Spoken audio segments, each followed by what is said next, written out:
बिस्मिल्लाहिर्रहमानिर्रहीम। अस्सलाम वालेकुम। तनवीर अहमद स्पीक चैनल में आपकी खिदमत में एक और लेक्चर के साथ हाजिर हैं। जैसा कि आप जानते हैं कि स्टूडेंट्स हमने 9th और 10th के जो सब्जेक्ट हैं आपके उनके लेक्चर्स का आगाज़ किया हुआ और उनके लेक्चर में से अभी तक 9th और 10th की इंग्लिश को रिकॉर्ड करके अपलोड कर चुके हैं।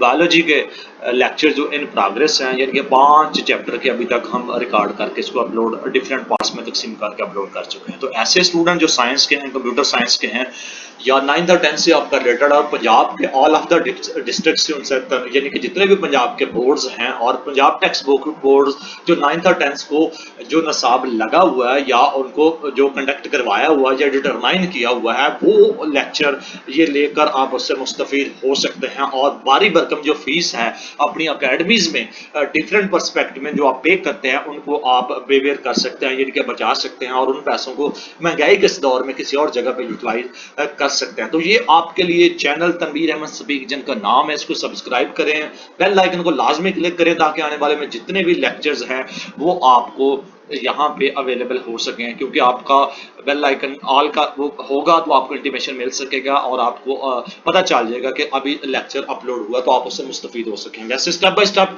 इन रेगुलरली मैं तमाम चीज़ें रिकॉर्ड करके अपलोड करता जा रहा हूँ ताकि स्टेप बाय स्टेप आप तमाम चीज़ें, इसके अलावा अल्लामा इकबाल ओपन यूनिवर्सिटी के जो मास्टर लेवल तक के स्टूडेंट हैं वो भी इससे मुस्तफीद हो सकते हैं। BS इंग्लिश, BS उर्दू, यानी कि matric, FA, BA, BS English की तमाम के अंग्रेजी के लेक्चर वो भी अपलोडेड हैं। तो आज हम डिस्कस करने जा रहे हैं चैप्टर 6। अपने दोस्तों को, अपने साथियों को लाजमी शेयर करें, जिसका नाम है एंजाइम्स।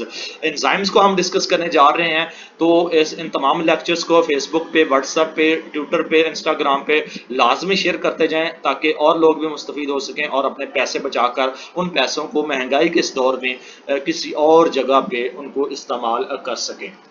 तो डियर स्टूडेंट, एंजाइम्स में आप क्या चीज़ें देखते हैं कि इनमें मैं इसका आपको ट्रांसलेशन आपको बता रहा हूँ और ये कंसेप्ट ऑफ एक्टिवेशन एनर्जी है, जिसके मतलब ये चीज़ें आपको बताई जा रही हैं। The life of living organism in the reflection what is going on in their bodies. जानदारों की जिंदगी उनके जिस्म में होने वाले अमाल का एक अक्स होती है, जिनका रिफ्लेक्शन होती है। Metabolism is the set of biochemical reaction that occur in living organism in order to maintain life.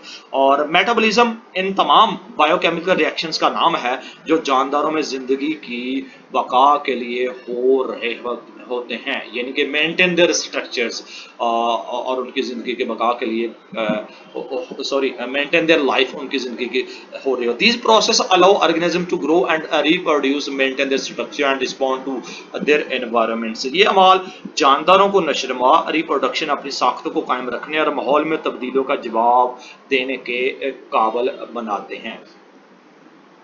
Anabolism or synthesized while catabolism include the biochemical reaction in which larger molecules are broken down. So anabolism में वो तमाम biochemical reactions शामिल हैं जिनमें बड़े molecules बनाए जाते हैं, जबकि कैटाबोलिज्म में ऐसे बायोकेमिकल रिएक्शंस हैं जिनमें बड़े बड़े मॉलिक्यूल्स को तोड़ा जाता है। आम तौर पर कैटाबोलिज्म के दौरान तवानाई खारिज होती है जबकि एनाबोलिज्म में इस्तेमाल होती है। इस तरह बायोकेमिकल रिएक्शंस दर हकीकत तवानाई मुंतकिल करने वाले अवामल होते हैं। तो आपको ये चीज़ें कन्फर्म होगी एनाबोलिज्म और कैटाबोलिज्म क्या है। ये सिर्फ और सिर्फ बायोकेमिकल रिएक्शंस हैं हकीकत में, और तवानाई को मुंतकिल करने का यानी कि अमल सारे अंजाम देते हैं। जैसे कि ये आप इमेज से इज़हार रहता है कि वो तवानाई किस तरह वो इसको मुंतकिल करने की कोशिश कर रहा है, कंसेप्ट ऑफ एक्टिवेशन एनर्जी। सो जो ये मेटाबॉलिज्म है, enzymes or proteins speed up biochemical reactions and are not changed during the reaction।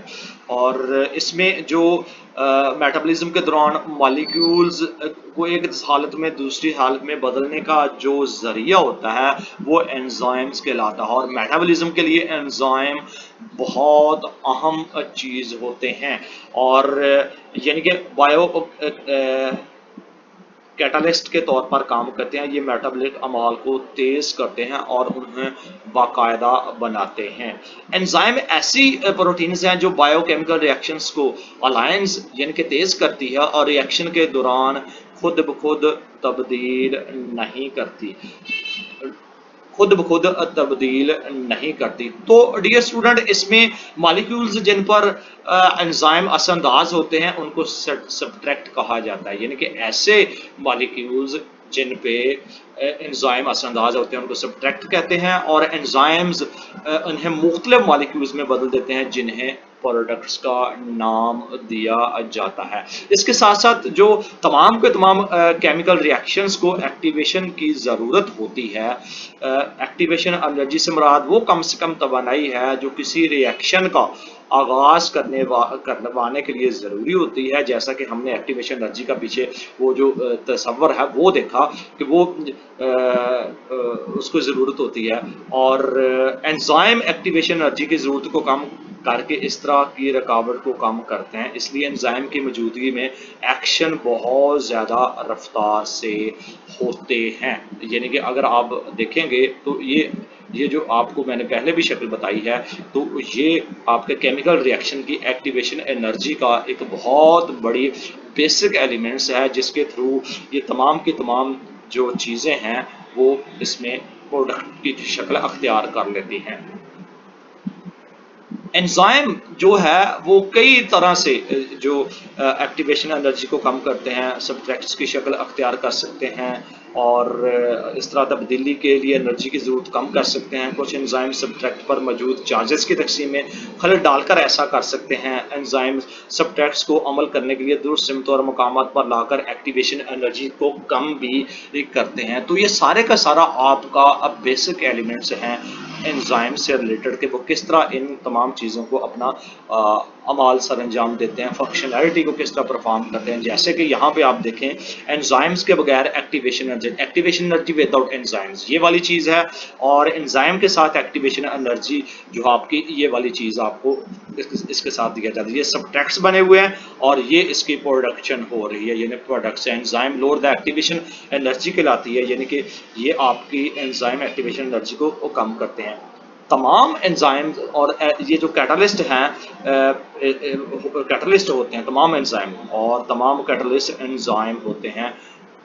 ये कौन सी चीज़ें हैं ये आप इसमें इटसेल्फ देखेंगे। इसके साथ साथ enzyme can be categorised basis of site with दो, यानी कि एंजाइम की ग्रुपबंदी इस मुकाम की बिना पर की जा सकती है जहां वो काम करते हैं, यानी कि इंटरसेलुलर एंजाइम मसलन ग्लाइकोलाइसिस के एंजाइम जो कि साइटोप्लाज्म में काम करते हैं, यानी कि जो ग्लाइकोसेंस के एंजाइम होते हैं वो साइटोप्लाज्म में काम करते हैं, और जो एक्स्ट्रा सेलुलर एंजाइम हैं वो मसलन आपके पेप्स एंजाइम जो कि मैदा के खिलाफ कैविटी में काम करता है, यानी कि जो मैदा में होते हैं वो आपके मैदा के कैविटी में जो काम करते हैं उनको जो एक्स्ट्रा सेलुलर्स का नाम किया जाता है। और इंटर सेलुलर्स जो होते हैं वो आपके ग्लाइकोलाइसिस के एंजाइम जो कि साइटोप्लाज्म में काम करते हैं इंटरसेलुलर, और जो एक्स्ट्रा सेलुलर एंजाइम होता है वो मैदा की कैविटी यानी कि स्टोमिक एक्टिविटी में उनकी परफॉर्मेंस होती है। तो इस तरह ये एंजाइम का इंट्रोडक्शन और उसके बेसिक फंक्शनैलिटीज़ हैं जिसको हमने इसमें आपको बताया। करैक्टरिस्टिक्स ऑफ एंजाइम्स क्या हैं, यानी कि एंजाइम के ख़ास क्या हैं, उनकी खसूसियात क्या हैं। 1878 में जर्मन फिजियोलॉजिस्ट जिसका नाम है विन हीलियम ने एक पहली मरतबा इस्लाह एंजाइम की इस्तेमाल किया।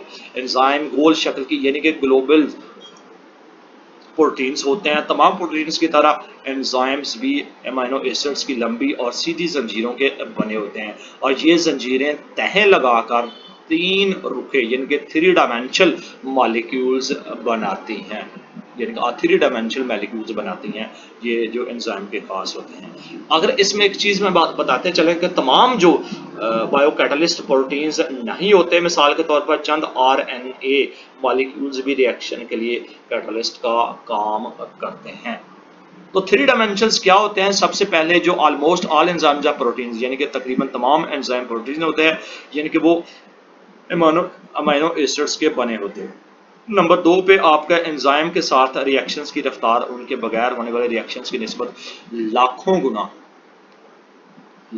गुना जो तेज़ होती है। तमाम कैटलिस्ट की तरह एंजाइम भी रिएक्शंस में इस्तेमाल होकर ख़त्म नहीं होते। नंबर 3 पे एंजाइमरी रिएक्शन की किस्म और सबस्ट्रेट की नौइयत के लिहाज से आमतौर पर मखसूस होते हैं, यानी कि स्पेसिफिक टाइप होती है। नंबर आपका 4 है एंजाइम के मालिक्यूल का छोटा सा हिस्सा ही कैटालिस्ट में शामिल होता है और इस हिस्सा को एक्टिव साइड कहते हैं। एक्टिव साइड सबस्ट्रेट की पहचान करती है, उसके साथ जुड़ जाती है, फिर इसका रिएक्शन करवा देती है। इसके अलावा सम एंजाइम यानी कि चंद ऐसे एंजाइम होते हैं जो अपनी सलाहियत को मुकम्मल करने के लिए अजाफी अज्जा की ज़रूरत उनको नहीं होती, ताहम दूसरे एंजाइम काम करने के लिए नॉन प्रोटीन मॉलिक्यूल्स बनाना चाहते हैं। नॉन प्रोटीन मॉलिक्यूल्स बनाना चाहते हैं जिनको हम कोफैक्टर कहते हैं।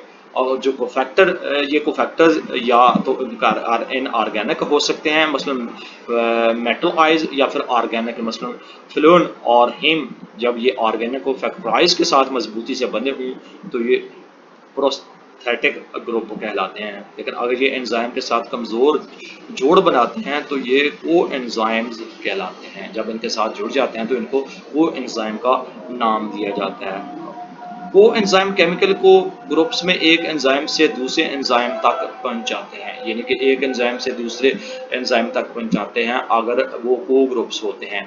नेक्स्ट वन है आपका बहुत से ऐसे enzyme, several enzymes can work together. बहुत से ऐसे जो इकट्ठे एक साथ तरतीब के साथ काम करते हैं, जैसे मेटाबॉलिक बनते हैं। एक मेटाबॉलिक सिलसिला में एक एंजाइम किसी और एंजाइम के पैदा करदा प्रोडक्ट को अपने सब्सट्रेट के तौर पर ले लेता है और इसका रिएक्शन करवाने के लिए बाद नए प्रोडक्ट को अगले एंजाइम को दे देता है। ये इसकी करैक्टरिस्टिक्स हैं और जो कि हमने आपके सामने एंजाइम के जो ख़ास हैं और वो किस तरह उनकी फंक्शनैलिटी को परफॉर्म करते हैं एक दूसरे के साथ मिलकर हमने इसको आपके सामने डिस्कस किया। यूजेज ऑफ एंजाइम, आपने एंजाइम को किस तरह इस्तेमाल करना है। ये इसमें क्या होता है, इसमें ये होता है कि तेज़ रफ्तारी एक्शंस के लिए मुख्तलिफ सनतों में एंजाइम का बहुत ज़्यादा इस्तेमाल किया जाता है। मिसाल के तौर पर फूड इंडस्ट्री, खुराक की सनत है, वो एंजाइम जो स्टार्च को सादा शुगर्स में तोड़ते हैं उन्हें सफ़ेद रोटी यानी कि वाइट ब्रेड और बंस वगैरह बनाने के लिए इस्तेमाल किया जाता है। ब्रूइंग इंडस्ट्री जो मशरूबात की सनत है, एंजाइम स्टार्च और प्रोटीन्स को तोड़ते हैं और इनके प्रोडक्ट्स को यानी कि येस्ट अल्कोहल बनाने के लिए फेमिनेशन के तौर पर इस्तेमाल किया जाता है। पेपर इंडस्ट्री जो है, कागज़ की सनत, एंजाइम स्टार्च को तोड़कर उसके गाढ़ापन को कम करते हैं जो कागज़ की तैयारी में मदद होता है। नंबर 4 आपका बायोलॉजिकल जो डिटर्जेंट है, जिनके प्रोटीज एंजाइम को कपड़ों पर लगे प्रोटीज के धब्बे उतारने के लिए इस्तेमाल किया जाता है और एंजाइम्स बर्तन धोने में इस्तेमाल होते हैं और ये उन पर लगे हुए स्टार्च के मज़ाम यानी कि रेजिड्यूज होते हैं, यानी कि नॉर्मल इसको इस्तेमाल किया जाता है। ये इसके इस्तेमाल हैं इन एंजाइम को food industry, bread industry, paper industry और बायोलॉजिकल डिटर्जेंट यानी कि बायोलॉजिकल डिटर्जेंट में जिसमें प्रोटीज एंजाइम को कपड़ों पर लगे हुए जो धब्बे दाग है साफ़ करने के लिए इस्तेमाल किए जाते हैं, यानी कि जिसको सर्फ वगैरह बनाने के लिए इन चीज़ों का इस्तेमाल किया जाता है। नेक्स्ट वन आपका है factor affecting the rate of enzyme injection, यानी कि एंजाइम एक्शन की रफ्तार पर असर अंदाज होने वाले कौन से फैक्टर्स हैं। इसमें क्या होता है, इसमें जनाब एंजाइम इस माहौल के लिए बहुत हसास होते हैं जहां वो काम करते हैं, यानी कि जहां पे वो काम करते हैं वो सेंसिटिव होते हैं और वो कोई भी फैक्टर यानी कि जो एंजाइम की केमिस्ट्री या शक्ल में तब्दील कर सकता है। एनी फैक्टर इनको जो इनकी केमिस्ट्री भी चेंज कर सकता है या इसकी शक्ल को चेंज कर सकता है और इस एंजाइम की सरगर्मी का जिनके जो काम कर रहे होते हैं, फंक्शनैलिटी कर रहे होते हैं, उसमें असरअंदाज होते हैं। सम ऑफ द फैक्टर, इसमें चंद ऐसे फैक्टर बयान किए जो एंजाइम की एक्शन की रफ्तार पर असरअंदाज can affect rate of enzyme action, उनकी जो रफ्तार है उस पर असरअंदाज होते हैं। सबसे पहला टेम्परेचर, यानी कि टेम्परेचर अगर हो तो इसमें क्या होता है एंजाइम के साथ, आइए देखते हैं। टेम्परेचर अजाफी एंजाइम से कैटालाइज होने वाले रिएक्शंस की रफ्तार को तेज करता है, लेकिन ये अजाफा एक ख़ास हद तक ही होता है, जैसा कि शक्ल 6.2 जो है ना आगे हम देखते हैं उसमें दिखाया गया है कि वो इसमें किस तरह चीज़ें होती हैं। हर एंजाइम एक ख़ास टेम्परेचर पर तेज़ तरीन रफ्तार के साथ काम करता है और इसे एंजाइम का मुनासिब तरीन यानी कि ऑप्टिमम टेम्परेचर कहा जाता है।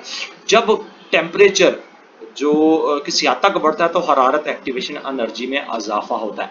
Add in the activation energy and also provides kinetic energy, यानी कि और उसकी रिएक्शन के लिए काइनेटिक एनर्जी भी मुहैया करती है। सो जब टेम्परेचर को ऑप्टिमम टेम्परेचर से बहुत ज़्यादा बढ़ा दिया जाता है तो हरारत एंजाइम के एटमों में इर्ताश को बढ़ा देती है, यानी कि ऑप्टिमम टेम्परेचर तो एनर्जी इंक्रीज द वाइब्रेशन, यानी कि इर्तहाश जो उसकी आतश है उसके एंजाइम में बढ़ा देती है। And the global structure of enzyme is lost, और एंजाइम का जो ग्लोबल स्ट्रक्चर कायम नहीं रहता है उसे एंजाइम का डिनेचर हो जाना कहते हैं, डिनरेशंस कहते हैं, जब वो अपनी वो शक्ल को सूरत बढ़ा दे। It results in a rapid decrease, और इसके नतीजे में एंजाइम रिएक्शन की रफ्तार बहुत तेज से कम आती है और एक्शन मुकम्मल तौर पर रुक जाता है। और ऑप्टिमम टेम्परेचर जो है मैक्सिमम उसकी जो स्पीड है 37 डिग्री सेंटीग्रेड होती है, जहाँ पे जो लिखा गया है। और ये आपको ये इमेज दिया गया है जो इसका एक्सपेरिमेंट किया गया है टेम्परेचर ऑफ एंजाइम एक्टिविटी, यानी कि एंजाइम के काम रुकने की जो रफ्तार है उसका असर किस तरह होता है, वो इस तरह आपको सर अंजाम देता है। इस तरह optimum temperature enzyme gains kinetic energy, enzyme denaturation, यानी कि नेचुरेशन क्या है जहाँ पे वो कम हो जाती है और वो डिक्लाइन होती है। ये सारे के सारा यहाँ पे जो फंक्शनैलिटी जो हमने डिस्कस किया है वो इस तरह परफॉर्म सर अंजाम दिया जाता है। यहाँ पे एक टेम्परेचर है जो मैमल्स यानी कि परिंदों पर कहा गया था, और उसके लिए क्या असर होगा ये एक तजर्बा आपको दिया गया है 30 डिग्री सेंटीग्रेड का, उसमें आप इसको आप ट्राई कर सकते हैं। सब ट्रेड कॉन्सेंट्रेशन, सब ट्रेड कॉन्सेंट्रेशन क्या होती है आइए देखते हैं। अगर रिएक्शन के दौरान एंजाइम मॉलिक्यूल मुहैया हों, यानी कि in reaction increase in subtractive construction, तो सबट्रैक्टिव कंस्ट्रक्शन में इजाफा रिएक्शन की रफ्तार को बढ़ाता है। इफ़ एंजाइम्स की कंस्ट्रक्शन मुस्तकिल रखी जाए और सबट्रैक्शन की मकदार बढ़ाते जाएं तो एक मकाम ऐसा आता है जहां सबट्रैक्ट की मकदार में इजाफा रिएक्शन की रफ्तार में मजीद इजाफा नहीं कर सकता, जबकि सबट्रेट की ज़्यादा कंस्ट्रक्शन में होने वाले तमाम एंजाइम की एक्टोसाइड्स जो हो जाती हैं मजीद सबट्रेट मॉलिक्यूल्स को आज़ाद एक्टिव साइड नहीं मिलती। इस हालत को एक्टिव साइड की सैचुरेशन कहते हैं और रिएक्शन की रफ्तार उसमें नहीं बढ़ाई जाती। और ये इसका सबट्रेट कंस्ट्रक्शन का आपके सामने इमेज दिया गया है जो कि शक्ल 6.3 आपके सामने affect of सबट्रेट construction on enzyme activity, यानी कि एंजाइम के काम करने की रफ्तार पर सबट्रेट कंस्ट्रक्शन का असर जो आपको बताया है अभी। नेक्स्ट वन आपका जो है इस अमल के बाद जो आपका पीएच है, यानी कि all enzyme work at the maximum rate and narrow range of pH, तमाम एंजाइम्स पीएच की हदूद के अंदर ही तेज तरीन काम रफ्तार से काम करते हैं और इन हदूद को ऑप्टिमम यानी कि पीएच कहते हैं। और ये शक्ल 6.4 इसमें बताई गई है। इसमें पीएच में मामूली सी तब्दीली आपकी एंजाइम के काम की रफ्तार को आस्ता कर देती है और इसे मुकम्मल तौर पर रोक देती है। कम्प्लीटली हर एंजाइम की अपनी मखसूस ऑप्टिमम यानी कि पीएच होती है। हर every enzyme has pH. For example मिसाल के तौर पर जो पिप्स एंजाइम्स हैं तज़ीबी मीडियम जिसमें कम पीएच काम करता है, जबकि एंजाइम यानी कि स्मॉल आइंस्टाइन में काम करने वाला अल्काइन मीडियम या ज़्यादा पीएच में फ़ाल होता है। तो इसमें जो पीएच में तब्दीली और एक्टिव साइट के अमीनो एसिड की नाइजेशन को ये मुतासर करती है। पीएच जो होती है वो इसके अमाइनाइजेशन को यानी कि आयोनाइजेशन को ये अमाइनो एसिड्स के एक्टिव साइट्स को ये मुतासर करती है और ये अफेक्ट इस तजर्बे के थ्रू परफॉर्म सर अंजाम देते हैं। इसके साथ साथ नेक्स्ट है मैकेनिज्म ऑफ एंजाइम एक्शन, यानी कि जो एंजाइम के एक्शन का जो मैकेनिज्म है जो तरीकाकार है वो किस तरह होता है आइए देखते हैं। इसमें क्या होता है when enzyme attach with substrates, यानी कि जब एक एंजाइम सबस्ट्रेट के साथ जुड़ जाता है तो एक आर्जी टेम्पररी एंजाइम सबस्ट्रेट कम्प्लेक्स बनता है, यानी कि इसको ईएस कहते हैं, इस फॉर्म्ड बनता है एंजाइम कैटलिस्ट। और इसके बाद एंजाइम रिएक्शन को कैटलाइज करता है और सबस्ट्रेट प्रोडक्ट में तब्दील हो जाता है, कम्प्लेक्स टूटता है और एंजाइम और प्रोडक्ट आज़ाद हो जाते हैं। E+S इज यहाँ से इसका अगर रिएक्शन करो दोनों को आप जोड़ा जाए तो ES कम्प्लेक्स बनता है और इसके अलावा जब इनका एक्शन हो जाएगा तो E अलहदा हो जाएगा और P अलहदा हो जाएगा। तो इसमें एंजाइम एक्शन के मैकेनिज्म की वजाहत के लिए एक जर्मन केमिस्ट यानी कि इमेल एस्टर ने 1894 में एक लॉग हैंडल यानी कि लॉक एंड की मेथड पेश किया। इस मॉडल के मुताबिक एंजाइम और सब्सट्रेट दोनों की अशकाल मखसूस होती हैं और दोनों एक दूसरे में मुकम्मल फिट होते हैं। इस मॉडल से एंजाइम के मखसूस होने की वजाहत मिलती है और वो मॉडल क्या है जो एमिल फिशर ने पेश किया था, वो यहाँ पे एंजाइम है और एंजाइम सब्सट्रेट ये आपका कम्प्लेक्स है यानी कि लॉक है और एंजाइम ये आपकी प्रोडक्ट बन रही है और ये 6 पॉइंट लॉक एंड की मॉडल ऑफ एंजाइम्स यानी कि इसमें एंजाइम एक्शन को लॉक एंड मॉडल को अब सामने पेश किया गया। इसके अलावा 1958 में एक अमेरिकी बायोलॉजिस्ट जिसको दानियल खुशेल्ड ने एक लॉक एंड मॉडल में एक तब्दीली की तजवीज़ पेश की और इसमें इंडस्ड फिट मॉडल इसकी अकॉर्डिंगली पेश किया यानी कि इंड्यूस्ड फिट मॉडल को पेश किया और इसके मुताबिक एक्टिव साइट जो एक बेलच साख्त नहीं है बल्कि ये काम करने के लिए इस शक्ल में डाली जाती है जिसकी ज़रूरत होती है और एंजाइम एक्टिवेशन का जो इंडस्ड यानी कि इंड्यूस्ड फिट मॉडल है वो लॉक एंड ऑल के मॉडल की निस्बत ज़्यादा काबिल कबूल है। ये दानियल कुशेल्ड के मुताबिक इस तजर्बे से ये चीज़ ज़ाहिर होती है। ये आपका सब्ट्रैक्ट है और ये एक्टिव साइट है, ये एंजाइम है और एंजाइम सब्ट्रैक्ट कम्प्लेक्स किस तरह परफॉर्म करके एक्टिव साइट जो चेंजेस हैं इट्स शेप से वो किस तरह लेके आता है ये आपके सामने दिखाया गया है।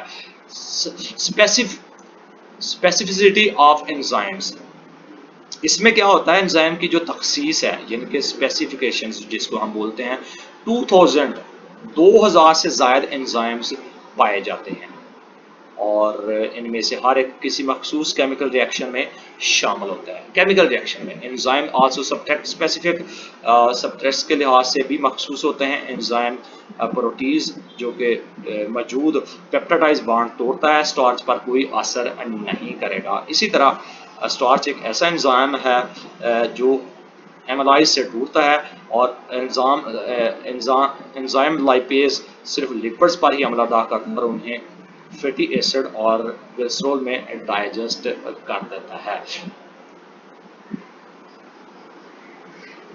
एंजाइम के मखसूस होने में यानी कि तखसीस का इन्हिसार उनकी एक्टिव साइंस की शक्ल पर होता है यानी कि उनकी एक्टिव साइट की शक्ल पर होता है और एक्टिव साइट्स के मखसूस जो जोमेट्रिकल अशकाल होते हैं जो मखसूस सब टेस्ट के साथ एक जगह पे फिट होती हैं जैसा कि शक्ल 6 पॉइंट शक्ल में हम अब देखेंगे। नेक्स्ट जो इसकी शक्ल है वो 6.6 में हम इसको देखेंगे और इसके साथ जो एक्टिव साइट है इस सब्ट्रैक्ट की उसके मखसूस होने का तयन करेंगे, उसके साथ निशान लगे होंगे और सब्ट्रैक्ट एक्टिव साइट बिल्कुल आपके साथ फिट होता है। ये हम आपको यहाँ पे आप देखते हैं सब्ट्रैक्ट आपका 1 है, सब्ट्रैक्ट 2 है, सब्ट्रैक्ट 3 और जो एक्टिव साइट है इस तरह ये आपका सामने ये यहाँ पे दिया गया है और इसी चीज़ का जो प्रैक्टिकल वर्क है तजर्बे के ज़रिए एक एंजाइम का काम इन विंट्रो दिखाया गया है। इसमें जो नीचे प्रैक्टिकल तजर्बा गया है और इसमें प्रॉब्लम भी पेश की है कि इस पर तजर्बा की है, ऑपरेट्स जो चीज़ें रिक्वायरमेंट होगी ये चीज़ें होंगी, उसकी जो बैकग्राउंड इन्फॉर्मेशन है ये यहाँ पे दी गई हैं और इसका जो तरीकाकार है प्रोसीजर जिसको बोलते हैं और उसके अलावा जो मुशाहदा ऑब्जर्वेशन की गई हैं ये इसके रिजल्ट हैं और ये उसका एवेल्यूएशन यानी कि सारे का सारा इसमें तजर्बा किया गया है। ये स्टूडेंट इसको आप खुद देख सकते हैं कि सारा लिखा हुआ है, चूँकि इसमें कोई खुफिया चीज़ नहीं है इसलिए मैं इसको रिलीज़ करते हुए आगे बढ़ता हूँ ताकि आपका जो मज़ीद टाइम है वो वेस्ट ना हो और आप इसको देख सकें। एक और प्रैक्टिकल वर्क है और जिसको एनालाइज किया गया है वेटरो के थ्रू ये प्रॉब्लम है और ये इसकी रिक्वायरमेंट है बैकग्राउंड इन्फॉर्मेशन जिस बेसिस पे इस प्रैक्टिकल को किया गया प्रोसीजर इसका 1% सोल्यूशन है। सेकंड इसका ये तीनों के तीनों जो इसके प्रोसीजर के अलामात हैं मंदरजात हैं और ये इसका मुशाहदात जो 15 मिनट इसको टेस्ट ट्यूब में रखा गया और ये इसका रिजल्ट निकला है और रिजल्ट निकले के बाद जो एवेल्यूएशन है जो नतीजा ये निकला है ये आपके सामने है। तो इस तरह ये दोनों के दोनों तजर्बात आपके सामने पेश किए गए हैं। इसके साथ ही आपका जो ये चैप्टर है जो एंजाइम से रिलेटेड है 6 चैप्टर आपका ख़त्म होता है। ये 20-25 मिनट पे ये मुश्किल है, कुछ शार्ट क्वेश्चंस हैं और जो कुछ टर्म्स जो यहाँ पे इस्तेमाल हुई हैं ये आप मज़ीद नॉलेज के लिए इट्सल्फ आपको ट्राई कर सकते हैं। कुछ ऑनलाइन पीडीएफ इसके थ्रू एंजाइम से आप मज़ीद इससे इसको क्लिक करके आप एंजाइम से मुतल्लिक अपने नॉलेज को इन्हेंस कर सकते हैं। वो सारे के सारे चैप्टर देखेंगे। तो 6 चैप्टर जिसमें एंजाइम्स को हमने मेटाबॉलिज्म वगैरह और तमाम चीज़ें डिस्कस की गई। इसके साथ ही हमें दीजिएगा इजाज़त। 1000 ऐसे स्टूडेंट जो ऑलरेडी मौजूद हैं, 9th और 10th के स्टूडेंट हैं, फिजिक्स, केमिस्ट्री, बायो, इंग्लिश के लेक्चर्स और कंप्यूटर साइंस के लेक्चर्स आने वाले दिनों में ये अपलोड होने वाले हैं। अपने दोस्तों को, अपने साथियों को, अपने क्लास फेलो को लाजमी शेयर करें, अपने रिलेटिव्स को लाजमी शेयर करें, ताकि वो इन तमाम लेक्चर्स से फ़ायदा उठा सकें। और जो बारीक भरकम आप फीस अदा करते हैं बहुत ज़्यादा बड़ी अकेडमीज़ में, इनके अलावा, इन चीज़ों के अलावा उनकी ट्रांसलेशन के साथ साथ कुछ चीज़ें बताने के अलावा, इसके अलावा और चीज़ें कुछ नहीं आपको मिलती। इंग्लिश मीडियम के स्टूडेंट को आपको ट्रांसलेशन के साथ आपको बताया जा रहा होता है कि वो किस तरह यहाँ पे चीज़ें परफॉर्म कर रही होती हैं, तो इससे आप मुस्तफीद होकर अपने पैसे बचा सकते हैं और उन पैसों को फ्यूचर में आप किसी जगह पे और इन्वेस्ट कर सकते हैं। मेरी हौसला अफजाई के लिए इसको सब्सक्राइब करें, बेल आइकन को लाजमी क्लिक करें, ताकि आने वाले दिनों में जितने भी लेक्चर्स अपलोड होंगे उसका आपको इंटीमेशन आपकी ईमेल आईडी पे मिल सके और आप उससे मुस्तफीद हो सकें। ज़्यादा से ज़्यादा बात करें, थोड़ा थोड़ा करके बात करें। ये पूरे का पूरा चैप्टर, ये पूरे का पूरा लेक्चर है, आपने इसको डिस्ट्रीब्यूट कर लेना है 10 मिनट में, 5 मिनट में, 6 मिनट में, जो आपकी कैपेसिटी है, लर्निंग आपकी कैपेसिटी है, मेमोराइज की कैपेसिटी है, याद करने की आपकी कैपेसिटी है, उसमें आप डिवाइड करके आप इन तमाम चीज़ों को अट्रैक्ट कर सकते हैं to your heart, to your memorise. then you would be learn about these all of the concept and lectures and get the all of the things related to biology, related to physics, related to chemistry, which have in upcoming days I uploaded all of the lectures in Tanveer Ahmed Speak channels. So stay with us and watch all the lectures at Tanveer Ahmed Speak channel. Thank you very much. Allah Hafiz.